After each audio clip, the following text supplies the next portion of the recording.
Meu irmão, abra a sua Bíblia no livro de 2 Coríntios, capítulo 11. Vamos ler os versos de 24 ao 30, mais uma vez, para poder trazermos algo da parte de Deus nessa manhã.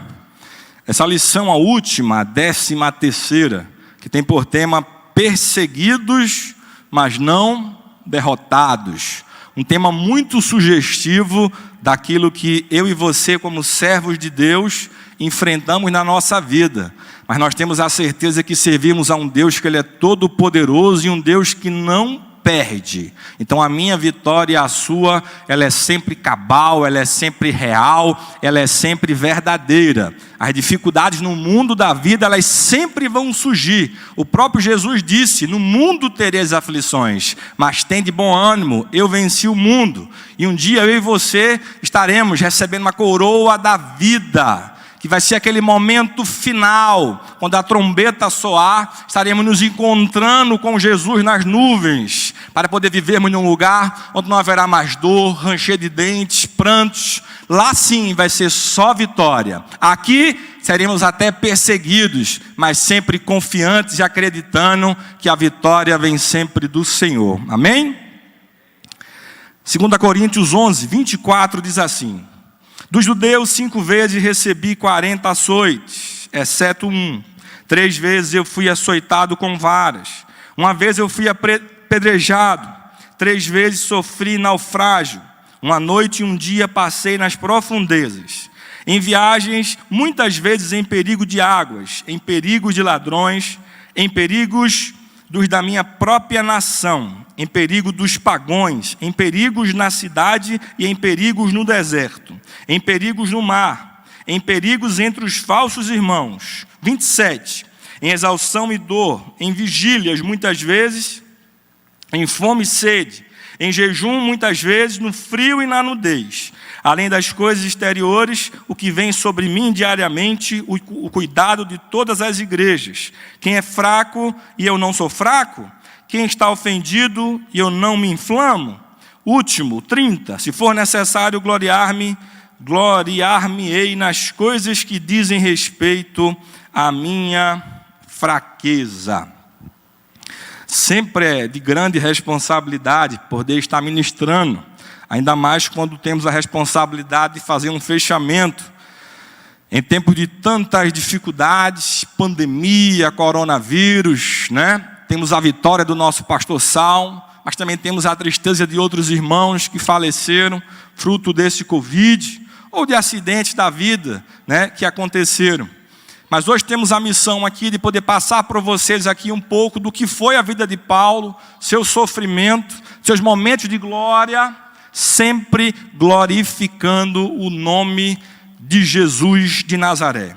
O apóstolo Paulo, ele nos deixou uma biografia admirável. Ele é responsável por escrever praticamente 50% do Novo Testamento. Ele nos traz explicações a respeito de temas importantes da nossa fé, como a morte expiatória de Jesus, a salvação, né, mediante a graça por fé, são apenas um dos temas, né, que foram dados com tanta maestria por revelação para que Paulo pudesse escrever. Eu posso afirmar para vocês de que a base teológica do cristianismo, ela vem dessas cartas de Paulo. São essas cartas que nos dão segurança para poder pregar a palavra de Deus de forma minuciosa, para que vocês possam ter uma compreensão daquilo que foi prometido lá no Gênesis 3:15, que o homem pecou, se afastou de Deus, mas Deus achou por bem enviar um que iria esmagar, pisar a cabeça da serpente. E esse um foi Jesus, ele que é o caminho, a verdade e a vida. Ele veio ao mundo, teve um ministério curto, mas de tanto poder, de tanta glória. Ele morreu, mas ressuscitou ao 3º dia e deixou um legado. Aqueles que eram chamados de cristãos, seguidores de Cristo, aqueles que caminharam e aprenderam e que tinham uma missão de pregar a palavra de Deus.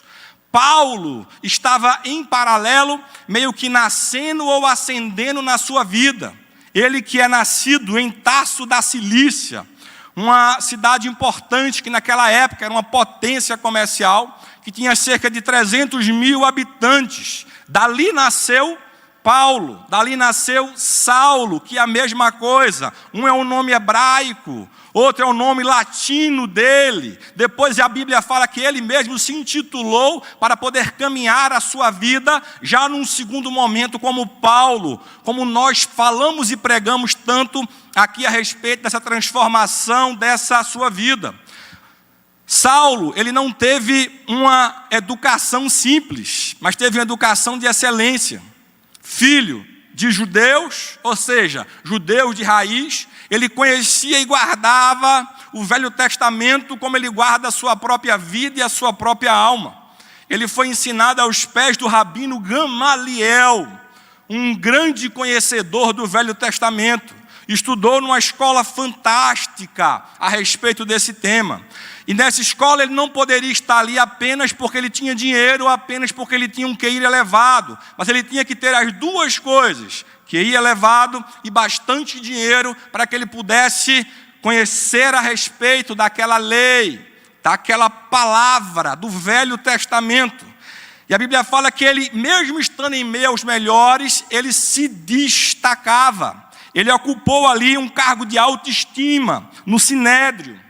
A cúpula, Paulo fazia parte. Ele conhecia, na visão dele, o que era a verdade. E de fato era verdade. Mas Paulo ele não podia aceitar de que o Messias, ele tinha vindo ao mundo na pessoa de Cristo e morrido no madeiro. Porque o madeiro era algo terrível.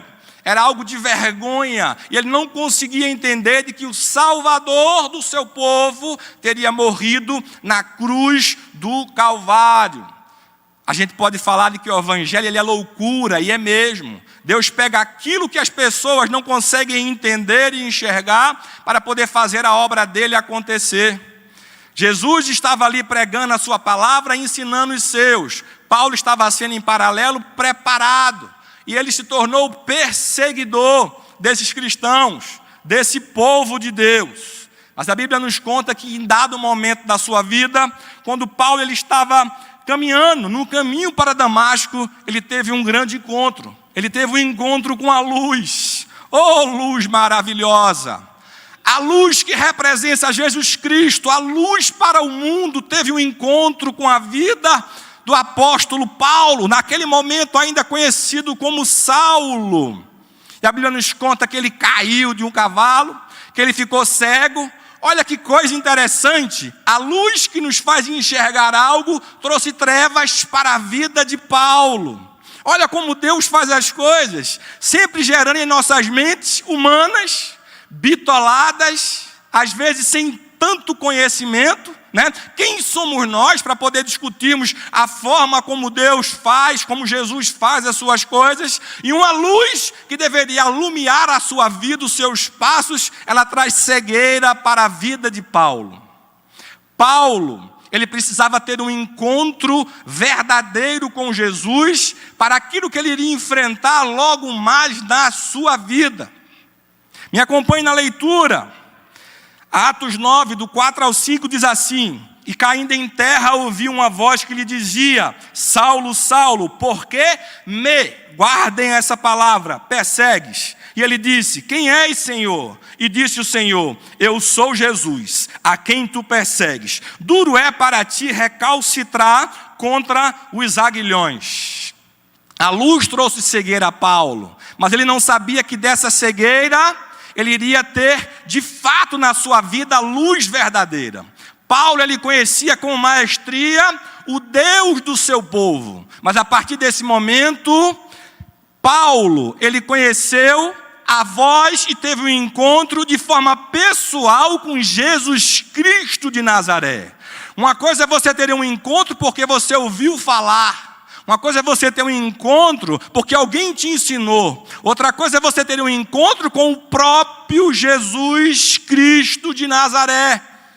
Paulo, ele tinha certeza, pelo que aconteceu na sua vida, que foi Jesus que fez aquele ato na sua vida e que foi Jesus que estava falando com ele.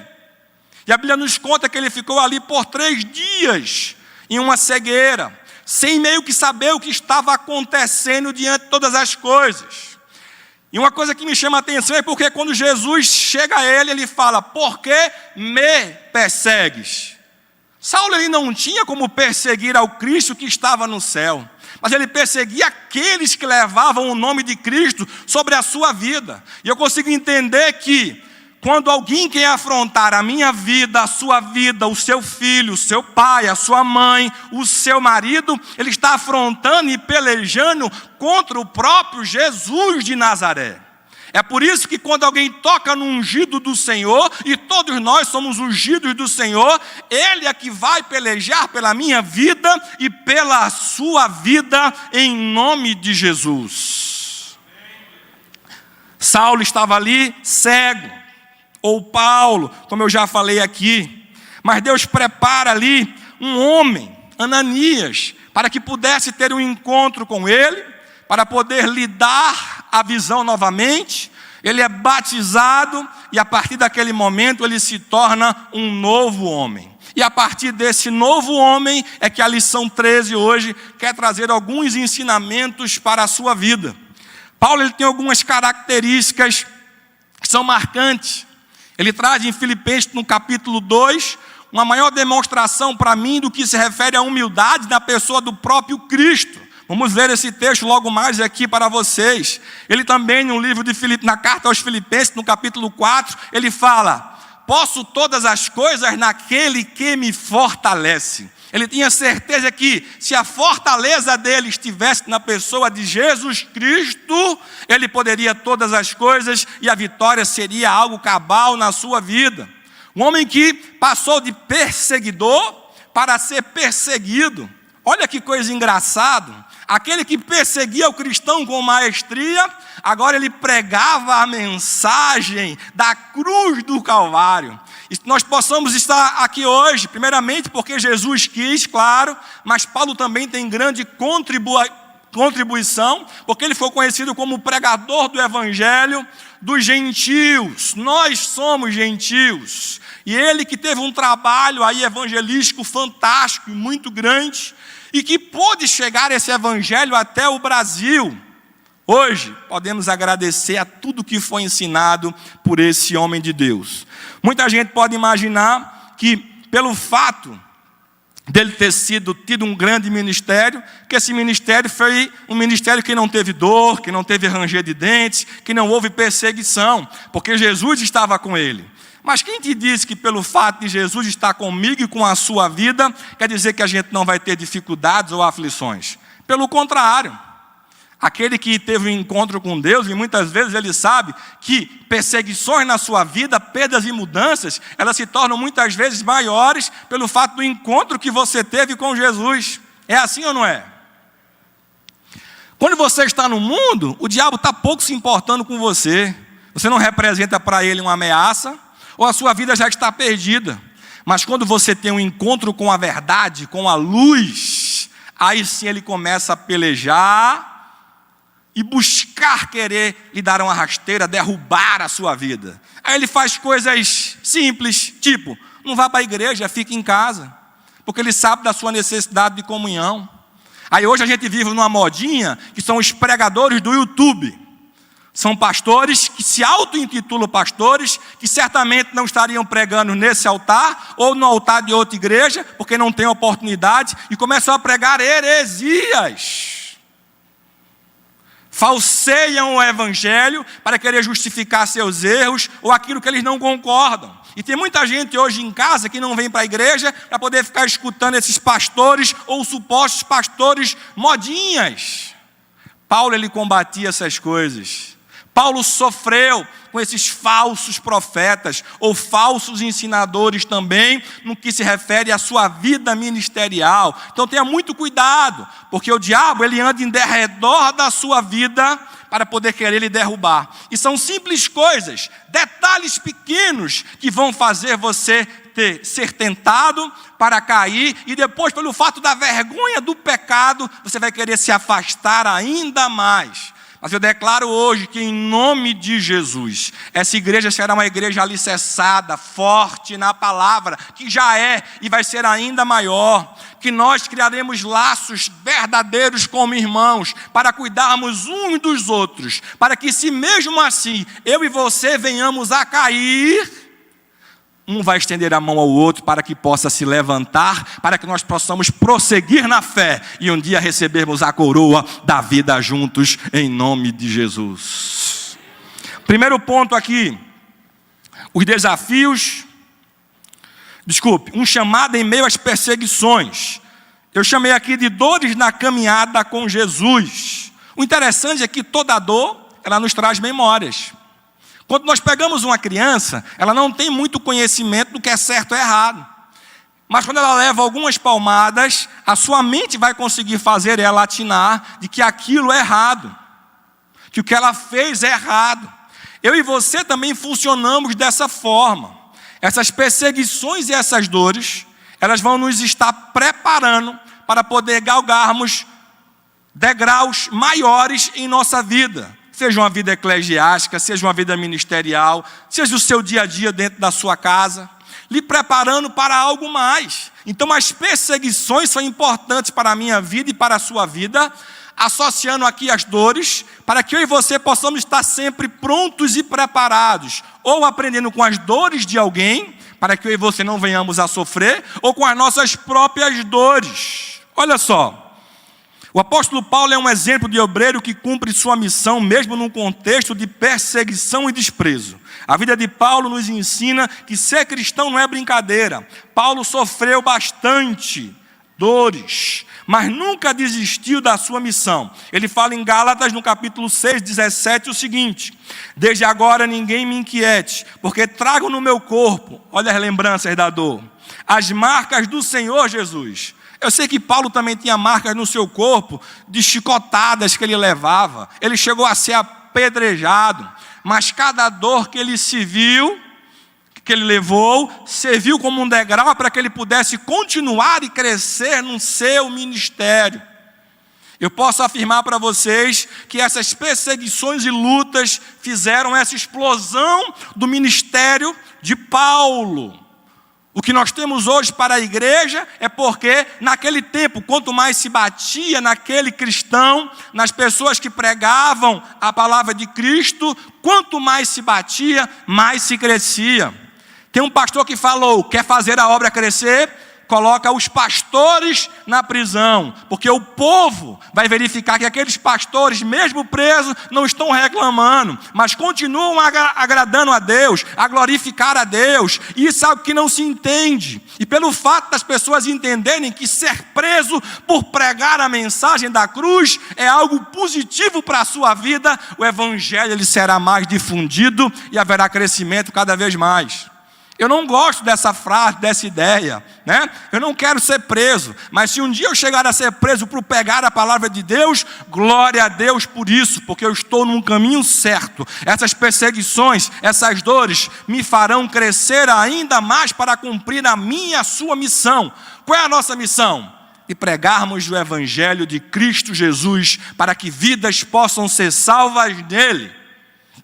A minha missão é pregar a palavra de Deus. Quem convence não sou eu, é o Espírito Santo de Deus. Mas eu preciso estar preparado para poder pregar a palavra de Deus. Porque depois que você aceita Cristo, ótimo, maravilha, o primeiro amor. Mas a partir daí você precisa ter ensinamentos para que você possa prosseguir na sua fé. Desafios do apóstolo Paulo, desafios da oposição. Paulo, ele teve um ministério que na sua vida ele encontrou oposições diante das próprias pessoas que ele ensinava e pregava a palavra de Deus. Olha que coisa interessante. 2 Coríntios 10, 9 e 11. Para que não pereça como se quiserem intimidar-vos por cartas, porque as suas cartas dizem, são graves e fortes, mas a presença do corpo é fraco, falando de Paulo, e a palavra é desprezível. Pense o tal isto, que quais somos na palavra por carta, estamos ausentes, tais seremos também por obra, estando presentes. Paulo ele encontrava uma oposição porque ele ia, pregava a palavra de Deus, implantava uma igreja, levantava um líder ali e continuava pregando a palavra de Deus, ia em algum lugar, implantava uma igreja e seguia para a sua missão. Ele tinha uma missão ali evangelística, uma missão missionária também, se possamos assim dizer. Mas a igreja, ele tinha necessidade de poder ouvir a palavra do seu pastor. E Paulo, ele criou um hábito de poder criar cartas. E ele começou a ter oposição dentro da sua própria igreja. Pelo fato de terem as cartas, às vezes, muito fortes, com ensinamentos, revelações de Jesus para a minha vida e para a sua vida. E tinham pessoas que não aceitavam isso. E começaram a confrontar a liderança de Paulo. Olha só, um cara que tinha um conhecimento abastado da palavra de Deus, alguém que estava tendo uma revelação divina do que é o evangelho da salvação, estava sendo confrontado dentro da sua própria igreja. Ele enfrentou aí oposições em meio à sua própria perseguição. Segundo desafio aqui do apóstolo Paulino, está o desafio do orgulho. Me acompanhe na leitura, 2 Coríntios 10, 12 e 13. Porque não ousamos classificar-nos ou comparar-nos com alguns que se louvam a si mesmos. Mas estes que se medem a si mesmos se comparam consigo mesmos. Então, sem entendimento, estão sem ensinamento. Porém, não nos gloriaremos fora da medida, mas conforme a reta medida que Deus nos deu para chegarmos até vós. Paulo considerava o orgulho uma atitude incabível em meio à igreja. Em meio à igreja, era comum se ver, como ainda hoje se vê, de que pessoas, pelo fato de pregar bonito, acham que essa glória é para a sua vida. Pessoas, pelo fato de fazer um ministério crescer, ou um departamento crescer dentro da igreja, eles acham que isso é benefício pela sua própria força. Certamente aqui essas pessoas não conheciam a história de Davi, que quando foi pelejar ali contra o gigante Golias, o gigante insultou ele, perguntando se ele era algum cão para vir a ele com paus e pedras. E ele disse que ele iria e que a vitória dele seria não em nome da sua força, mas do Senhor dos exércitos, do Deus Todo-Poderoso. Que eu e você venhamos cada vez mais a descer. Se a obra está crescendo, glória a Deus. Se o ministério está crescendo, glória a Deus. Se a palavra está melhor, mais bonita, glória a Deus. Se vidas se entregam a Jesus a cada culto, glória a Deus. A Ele a honra, a glória, o louvor e a majestade. Que o orgulho possa ser afastado da minha vida e da sua vida. Quer ver um texto de Paulo maravilhoso que fala a respeito de quem é grande? Abra sua Bíblia. Filipenses no capítulo 2. Vamos ler do 5 ao 11. Vamos ver quem é grande. Filipenses 2, do 5 ao 11. Vou dividir em duas partes. 5, 6, 7 e 8. Depois 9, 10 e 11. Primeira parte, olha só. Paulo escrevendo. De sorte que haja em vós, aleluia, o mesmo sentimento que houve também em Cristo Jesus, que sendo em forma de Deus, em forma de quê? Aleluia, que teve por usurpação ser igual a Deus, mas fez a si mesmo de nenhuma reputação, tomando a forma de quê? De servo, fazendo-se semelhante a quem?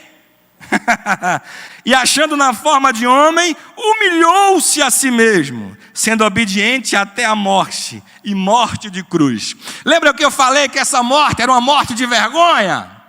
Quem estava nesse madeiro? Jesus. Paulo estava contando isso. E agora escute quem é digno de honra, louvor, glória e majestade. O 9, as bonanças agora da vida de Jesus. Por isso também Deus o exaltou soberanamente e lhe deu um nome que é sobre todo nome, para que ao nome de Jesus se dobre todo o joelho dos que estão nos céus, na terra e debaixo da terra, e toda língua confesse que Jesus Cristo é o Senhor, para a glória do Deus Pai. Aplaudam o nome do Senhor Jesus. O orgulho é para Ele, a glória é para Ele, a honra é para Ele, é Ele que faz. Se canta bonito, foi Ele que lhe deu o dom. Se prega bonito, é o Espírito Santo que está usando sua voz. Se está crescendo, é Ele que está dando o crescimento para a sua vida, para a sua família, para a sua empresa, para o seu casamento, em todo lugar. A Ele a honra, a glória, o louvor e a majestade em todo tempo. Glória a Deus. Aleluia. Terceiro aqui, né? O desafio do respeito aos limites da autoglorificação. Quem tem chamado deve respeitar os limites do exercício do seu chamado e não apossar-se da honra de um trabalho realizado por outros. Vamos para o texto, 2 Coríntios 10, 15 e 16. Abra sua Bíblia, meu irmão. Não nos gloriando fora da medida nos trabalhos alheios, antes tendo esperança de que, crescendo a vossa fé, seremos abundantemente engrandecidos entre vós, conforme a nossa regra, para anunciar o Evangelho nos lugares que estão além de vós, e não em campo de outro, para não nos gloriarmos no que estava já preparado. Vou trazer para o nosso dia de hoje, tá? Paulo ele tinha dificuldades aqui de pessoas que queriam levar a glória, né, pelo fato do trabalho, como se o trabalho estivesse crescendo pelaquilo que ele fazia. Então são pontos que ele está vivendo e estão sendo ilustrados para vocês. Ele sofreu oposição no seu ministério, ele teve os desafios do orgulho e agora o desafio do respeito aos limites e da autoglorificação. Vamos trazer para cá um exemplo. Festa das mulheres, manancial feminino. Aí chega um grupo de irmãs aqui de madrugada, começam a preparar a comida. A comida está pronta para um evento qualquer. Aí vem aquelas irmãs aqui, já quando está tudo pronto, tirando foto. Como se tivesse passado aqui a noite cozinhando. Querem levar a glória para si, diante de alguma coisa que elas não fizeram. Ou apenas estavam ali, lá no rabinho, lá no fundo, de forma preguiçosa, sem querer fazer a obra, colocando empecilhos para poder fazer a obra. Aí quando está tudo pronto, quer levar o nome. Como se o galardão que ela quisesse fosse na terra. Onde a Bíblia nos ensina que tudo aquilo que nós fazemos aqui na terra, para que o trabalho do Senhor possa ser glorificado, a gente acumula galardões no céu, não aqui. Se você recebe sua honra, sua glória, diante do trabalho ali que você fez, possamos assim dizer aqui, você não vai acumular galardões no céu. É por isso que no texto que eu li fala que Jesus, ele se fez, ele trouxe para si a humilhação. Tem um texto aí que fala, né, não sei de onde, que fala que os que são humilhados são exaltados. Mentira, isso não está na Bíblia. Agora, aqueles que se humilham, que optam em estar vivendo uma vida de humilhação, eles serão exaltados em Cristo Jesus, porque ele escolheu se fazer fraco, para que Deus pudesse fazer ele forte. Você conseguiu entender a diferença? Conseguiu entender? Então dá um glória a Deus aí, meu irmão. Que a humildade possa ser cabal e presente na sua vida a partir de hoje. E que você não venha querer tirar proveito daquilo que o teu irmão fez, para que a obra pudesse continuar a crescer. Tem um texto forte aqui de Paulo, 2 Coríntios 4, 7 e 9. Meu irmão, eu gosto da palavra de Deus, eu gosto da Bíblia. Por isso que eu trago muito texto, muita coisa, para poder ilustrar e referendar aquilo que eu estou falando, porque eu sou boca de Deus nessa manhã. 2 Coríntios 4, 7 e 9 diz assim: temos, porém, este tesouro em vasos de barro, para que a excelência do poder seja de Deus, e não de nós. Em tudo somos atribulados, mas não angustiados. Perplexos, mas não desanimados. Perseguidos, mas não desamparados. Abatidos, mas não destruídos. Vamos correr que o tempo está indo embora. Segundo, socorro em tempos de crise. A lição vai trazer aqui crise política, econômica e espiritual. Eu vou converter isso, já que estamos falando de Paulo, das aflições de Paulo, tá? Olha só, no momento de crise e solidão, consola-nos saber que o Senhor nunca abandona os seus filhos. Quando o Senhor subiu ao céu, não nos deixou órfãos, enviou-nos o Espírito Santo para consolar-nos e guiar-nos em todas as coisas. Paulo passa por algumas coisas que eu e você passamos também. E a primeira delas é o seguinte: no momento de crise e solidão vividos por Paulo, Deus enviou a Barnabé para socorrê-lo. Paulo chegou em Jerusalém achando que seria o cara, né? Ele era o perseguidor, passa a ser perseguido, mas nesse momento Paulo ele não tinha, né, o acesso àqueles do qual pregavam, né, a mensagem da cruz. E ele falou o seguinte: Jerusalém, terra de gente sábio, os cristãos, os gentios, normalmente não conhecem muita palavra, mas aquilo que foi revelado, vou nadar de braçada. Vou chegar em Jerusalém, vou ser o cara. Eu vou ser o líder. Chegar Paulo lá, estou pronto aqui. Ninguém queria dar atenção. Ninguém. Os discípulos tinham medo.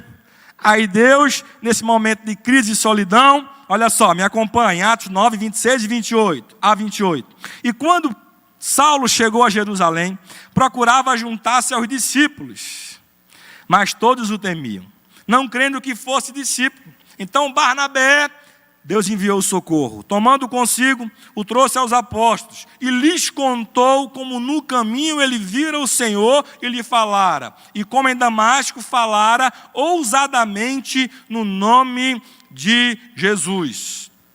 Paulo estava solitário. Ele achou que ele fosse nadar de braçada em Jerusalém, pregando a palavra de Deus, se juntando, cooperando com o ministério.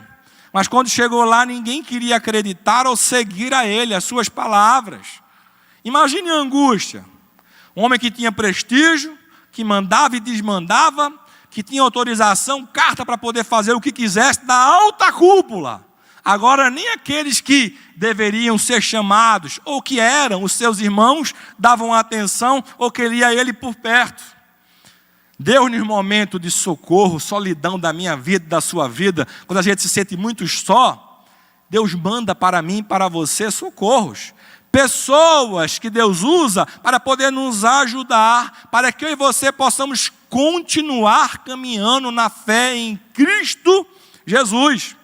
Sabe uma prova disso? É que Jesus veio, permaneceu aqui na terra. Foi ou não foi? Depois ele morreu, mas nós ficamos sós? Não. Ele encaminhou quem para a gente? O Espírito Santo, aleluia. E o melhor de tudo, ele mora onde? Dentro de mim e de você. Você não está só, meu irmão. Você tem um termômetro da sua vida, do que é certo, do que é errado. Aquele que vai conduzir a sua vida, que é o Espírito Santo de Deus. Eu já falei aqui em outras mensagens. E nos momentos mais difíceis que você não tem o que fazer ou clamar a Deus, o Espírito Santo intercede pela tua vida com gemidos inexprimíveis. Você não está só. Mas se você se sentir só, Deus vai levantar alguém, assim como levantou a Barnabé, para socorrer a você e a sua família, em nome de Jesus. Vamos para frente. Socorro em tempos de crise. Nos momentos de crise, a oração e o louvor são armas poderosas. Esse texto aqui, do que acontece nesse momento da vida de Paulo, de Silas, não o pastor Silas, né? Mas o Silas daquela época aqui. Olha só, me acompanhe nesse texto antes de ilustrarmos aqui. Atos 16, a partir do 25. Olha só, e perto da meia-noite, Paulo e Silas oravam e cantavam hinos a Deus, e outros presos escutavam. E de repente sobreveio um tão grande terremoto, que os alicerces do cárcere se moveram, e logo se abriram todas as portas, e foram soltas as prisões de todos. Esse texto aqui deixa muito claro para a gente que não importa a dificuldade que eu e você venhamos a passar, nós precisamos continuar acreditando por fé que a nossa vitória vai chegar. E em momentos de tristeza, são nesses momentos que a gente tem que mostrar para Deus que nós confiamos nele. Como? Continuando a seguir a Ele. Como? Adorando e exaltando a Ele. Eu não sei o que é que Paulo e Silas cantavam, mas eu imagino: Ele exaltado, o Rei exaltado no céu, eu louvarei. Estavam presos. Ele exaltado, para sempre exaltado, seu nome louvarei. A presença de Deus foi invadindo aquele lugar. Aí Paulo disse: vai, Silas, canta. Aí eu imagino Silas: não me importa onde for, seguirei meu Senhor, sobre terra ou mar, onde Deus mandar, irei. Eu não sei o que eles cantavam, mas eu sei que era de coração. E em dado momento daquela cantoria, onde o nome do Senhor estava sendo glorificado, um terremoto aconteceu, e aquelas portas daquele cárcere se abriram. Vai ser assim também na sua vida, quando você menos esperar. Basta que você demonstre a sua fidelidade e adoração a Deus em todo o tempo. Deus vai chacoalhar a sua vida com um terremoto. As portas vão se abrir, as portas da cadeia vão se abrir, as correntes serão quebradas e a tua vitória, ela vai chegar. Deus é um Deus que socorre não só naquele tempo, mas hoje, porque Ele é o mesmo ontem, hoje e sempre, em nome de Jesus. Esse texto é empolgante, porque demonstra um exemplo de alguém que tinha levado diversas chibatadas, chicotadas, um homem que tinha marcado no seu corpo aquilo que o homem queria fazer contra ele, acabar com a vida dele.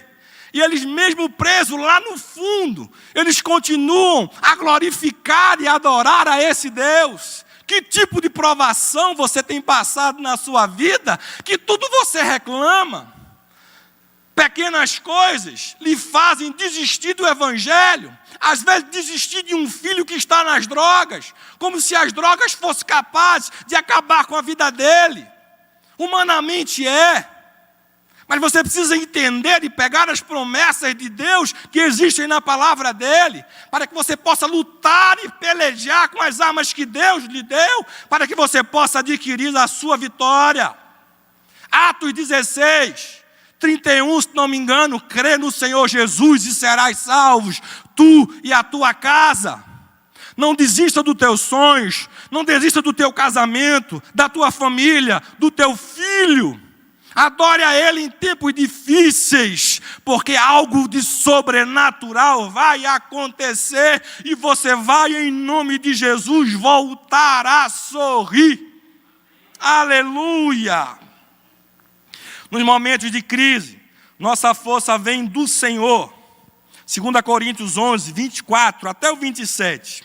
Recebi dos judeus 5 quarentenas de açoites, menos 1. 3 vezes fui açoitado com varas. 1 vez fui apedrejado. 3 vezes sofri naufrágio. 1 noite e um dia passei no abismo.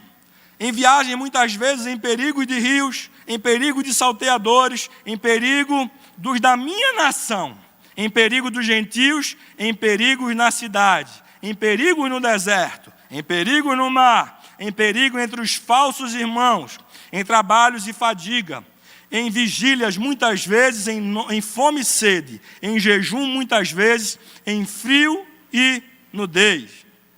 Nos momentos de crise, de dificuldade, a nossa força precisa vir do Senhor. É isso que Paulo fala aqui e que eu já falei também.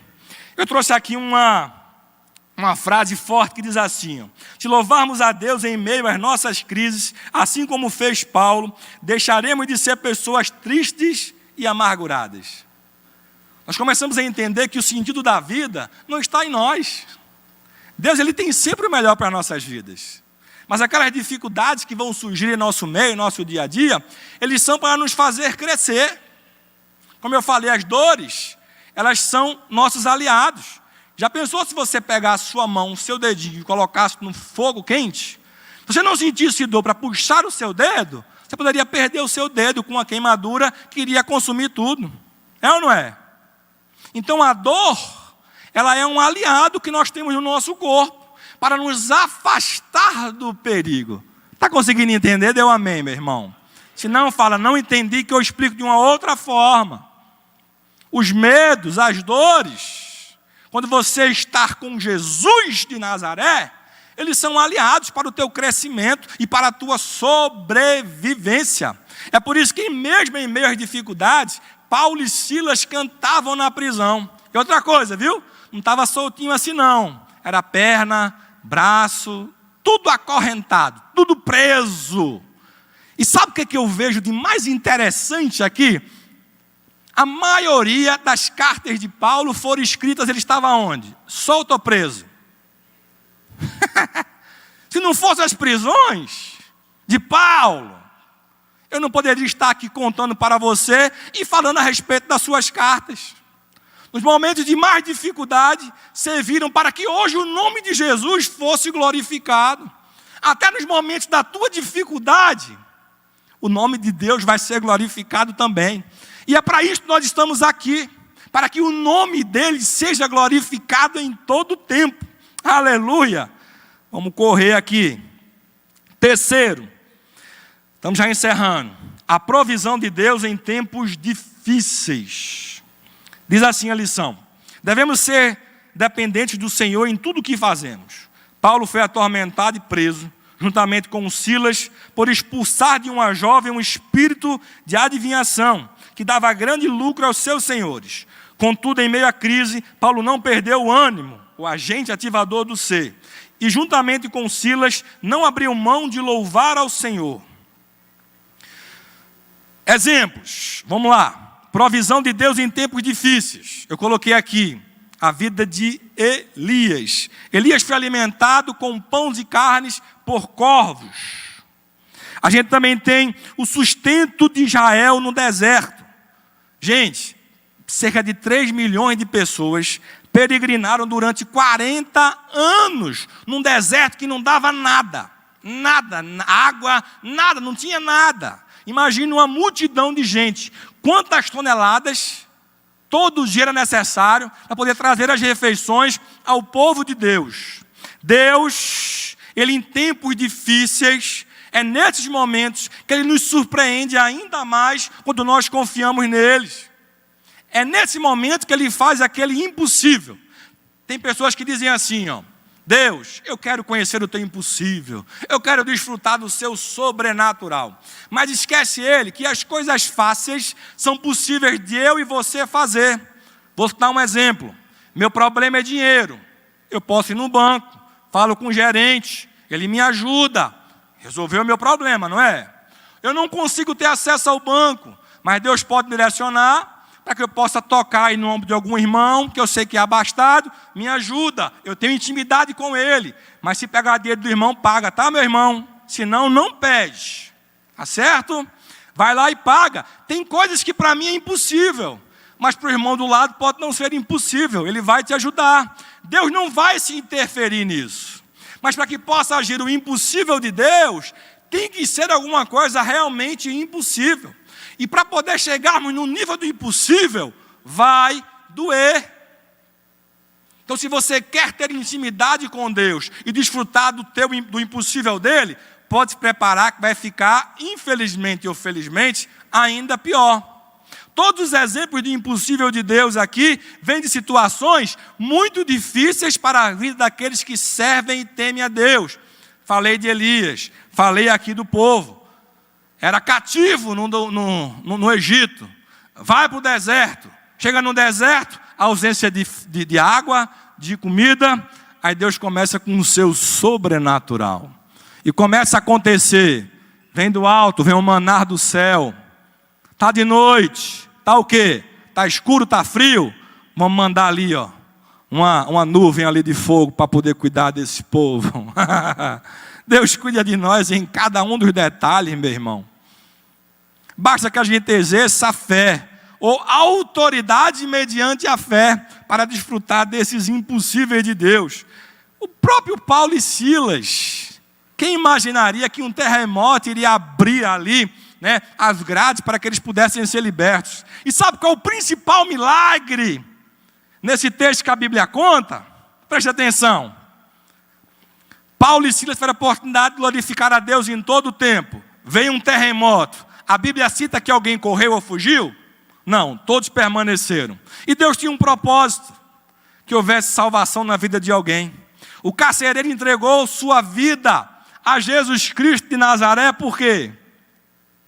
Porque ele desfrutou com seus olhos do impossível de Deus e viu que aquele Jesus que era pregado por Paulo e Silas, ele era real e verdadeiro. E aquela vida se entregou a Jesus. E certamente houve festa no céu. Porque a única vez que a Bíblia relata que há festa no céu é quando um filho se entrega ou se volta para Jesus. Se a única coisa que faz ter festa no céu é salvação de alma, meu irmão, então vamos fazer com que no céu possa ter festa o tempo todo. Porque servir a Deus é muito bom. Se é muito bom, eu preciso ensinar e pregar a palavra de Deus constantemente, para que todos que estão ao nosso redor, nossos familiares, nossos funcionários, nossos colegas de trabalho, faculdade, escola, o que for, eles possam conhecer e desfrutar do que é ter Cristo Jesus em sua vida, para que possa haver festa no céu em todo o tempo.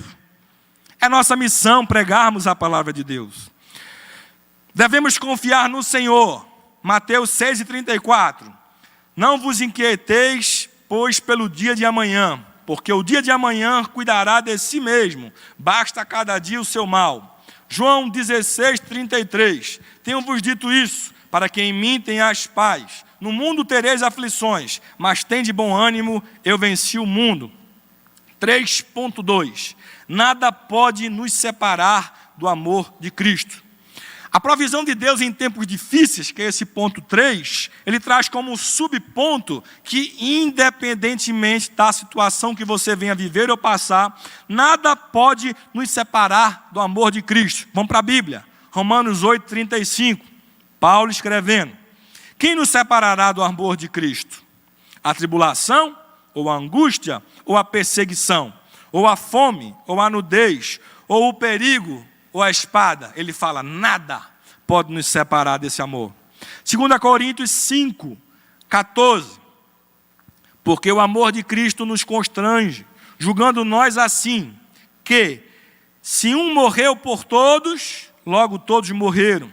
E ele morreu por todos, para que os que vivem não vivam mais para si, mas para aquele que por eles morreu e ressuscitou.